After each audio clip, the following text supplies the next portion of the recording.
Marilyn, 1 minute pour convaincre nos téléspectateurs. Jean-Michel Cohen, pardon, vous enchaînez juste après. Tout le monde est prêt? Ross, on va toujours croire qu'on est voilà. contre l'autre. Alors que non. Marilyn, c'est à vous commencez. Je crois que vous m'en voulez tous. Ok. Alors bon, déjà, mon oui va être quand même nuancé parce que la priorité reste et doit rester sur la sécurité d'Israël. Et en plus, nous sommes aussi responsables des journalistes qui rentrent à Gaza, donc de leur sécurité. Donc ça, c'est la première chose que je voulais dire, c'est la nuance dans mon oui. La deuxième chose, c'est qu'on est maintenant en cessez-le-feu.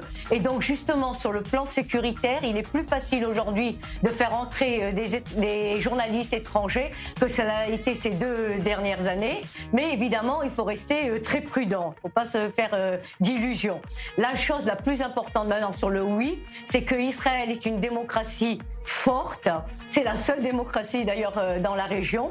On n'a rien à cacher. Et quand on fera rentrer des journalistes qui seront accrédités, c'est très important qu'ils soient accrédités, donc internationaux et reconnus, eh bien cela nous aidera à lutter contre la désinformation que nous subissons depuis le 7 octobre. Merci beaucoup Jean-Michel, c'est à vous. Alors d'abord répondre à Marilyn, concernant la désinformation, j'ai pas beaucoup d'illusions. L'entrée des journalistes à Gaza, ça sera l'occasion de montrer que Gaza est détruit, qu'on n'aurait pas dû faire autant de choses, etc. Mais on peut évacuer rapidement cet argument. Après, moi, j'ai eu la curiosité de regarder comment ça se passait dans les zones de guerre partout dans le monde. Somalie, Yémen, Soudan et même Ukraine. Alors, les autorisations sont extrêmement restreintes. Non seulement il faut une accréditation particulière, il faut l'accord de l'armée. Certaines zones sont interdites. Et de temps en temps, même si c'est interdit, en plus, on remet une interdiction supplémentaire peu de temps après. Dernière chose en plus, on a vu à qui on avait affaire avec le Hamas, donc j'ai pas besoin de la minute entière. À supposer qu'un journaliste soit pris en otage, on serait bien ennuyé cette fois-ci de repartir sur une opération compliquée. Merci. Voilà, et j'ai 15 secondes que je vous donne, Marilyn.